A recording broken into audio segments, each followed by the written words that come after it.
Olá, irmãos, que a graça, a paz, a misericórdia do nosso Senhor e Salvador Jesus Cristo continue reinando em nossos corações. Deus nos abençoe e nos dê um bom dia na sua presença. Eu me chamo Pastor Luciano Novaes Cardoso e quero mais uma vez compartilhar com você de uma porção da Palavra de Deus. Abra sua Bíblia, por favor, no Salmo de número 46. Salmo de número 46.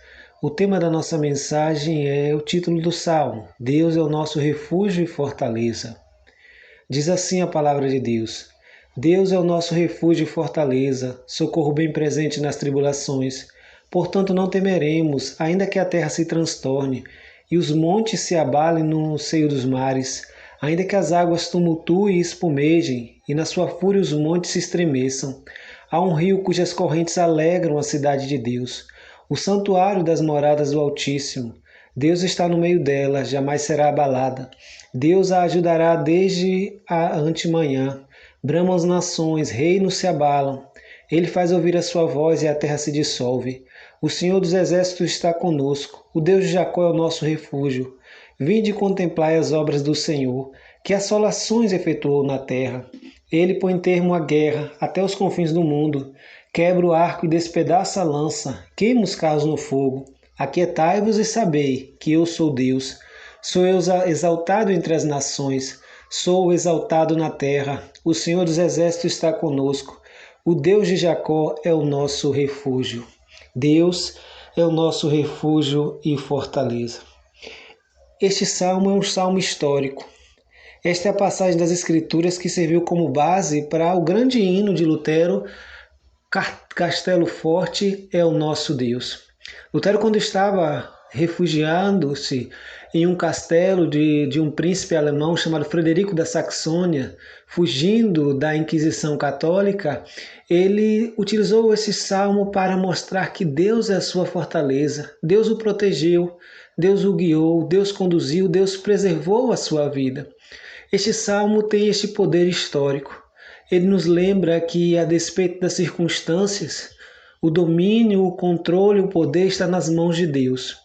O contexto desse salmo não é claro, mas segundo alguns especialistas, ele é produzido no período em que o rei Ezequias e a nação de Israel tinha sido sitiada pelo rei Senaqueribe, rei assírio. Ele havia sitiado a cidade, e essa era a tática que os exércitos antigos utilizavam para dominar o outro povo. Simplesmente cercava a cidade, ninguém saía, ninguém entrava, então havia carência de todo tipo de alimento, de todo tipo de instrumento, de tudo que pudesse sustentar a vida naquela cidade. As cidades resistiam até que os mantimentos começassem a faltar e o desespero fosse maior do que o instinto de preservação. Essa era a tática comum. Senaqueribe sitia a cidade de Jerusalém. Já havia derrubado diversos outros reinos e tinha mandado uma carta desaforada para Ezequias mostrando que derrubaria também o Deus de Israel. Este salmo é composto como um triunfo de confiança. Não havia condições do exército de Israel resistir ao exército de Senaqueribe. Há uma situação de caos.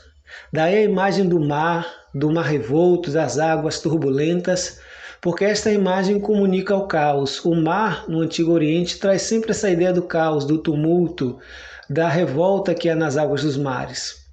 Em contraposição aos montes, que estão estáveis, estabilizados, que são firmes e constantes em seu lugar.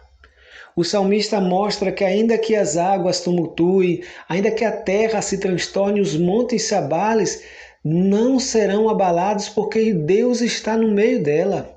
Deus a ajudará desde antemanhã.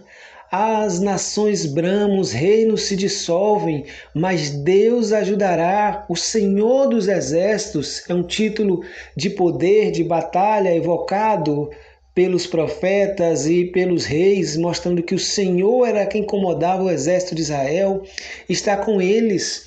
Por mais que Senaqueribe tenha se levantado, por mais que a situação seja de caos, por mais que a nossa vida esteja em risco e em perigo, precisamos lembrar: Deus é justo juiz. Ele é o nosso refúgio e fortaleza. Não temerei o que me pode fazer o homem, porque nós estamos guardados em suas potentes mãos, e ninguém pode nos arrebatar das mãos de Deus, porque Ele é maior do que todos. Este é um cântico de triunfo, de vitória, em meio a uma circunstância extremamente adversa, extremamente difícil, extremamente problemática, na qual o inimigo está às portas. Há uma situação de temor, de pânico. Um reino que vem devastando todos os seus opositores está diante de Israel. E o que fazer se não clamar a Deus, para que Deus lute por Israel? Por isso que a partir do verso 9, o salmista celebra as características do nosso Deus, o Deus a quem servimos. Ele põe termo à guerra até os confins da terra, quebra o arco, despedaça a lança, queima os carros no fogo. Aquietai-vos e sabei que eu sou Deus, sou exaltado entre as nações. Talvez essa seja uma das grandes lições que precisamos aprender nesse texto. Aquietai-vos e sabei que eu sou Deus.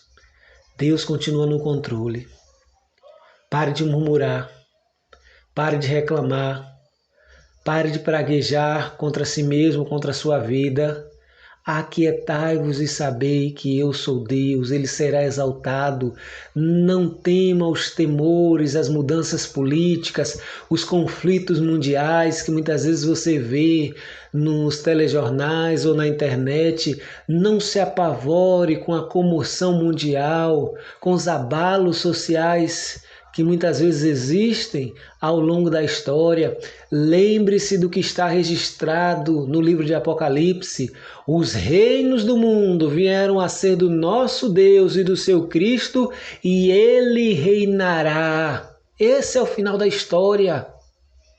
É isso que é importante. Não se preocupe com a ONU, não se preocupe com a iminência de uma terceira guerra mundial, não se preocupe com quem será o novo presidente dos Estados Unidos, não se preocupe, nem se deixe perturbar, nem se deixe abalar por qualquer pandemia, porque os reinos do mundo vieram a ser do nosso Deus e do seu Cristo, e Ele reinará. Esta é a grande lição deste salmo. Por mais que diante de nós esteja o caos, não haja saída, estejamos em uma situação para a qual nos parece que não há saída nem fuga, lembre-se, nosso Deus é o refúgio e fortaleza, socorro bem presente na tribulação. Você está aflito? Você está enfrentando tribulações, transtornos, situação de caos, situação para a qual você não possui força, nem parece que não há saída de todos os lados, há problemas, o caos tem se instaurado? Lembre-se disso. Deus é o nosso refúgio e fortaleza. Ele está presente na nossa tribulação. Ele é o socorro na hora da tribulação, quando faltarem as forças, quando houver a escassez de resolução, quando o seu dinheiro não resolver, quando sua inteligência não conseguir dar conta, lembre-se, Deus é o socorro bem presente na tribulação, e Ele jamais abandonou nem abandonará os seus servos. Deus nos abençoe nesse dia.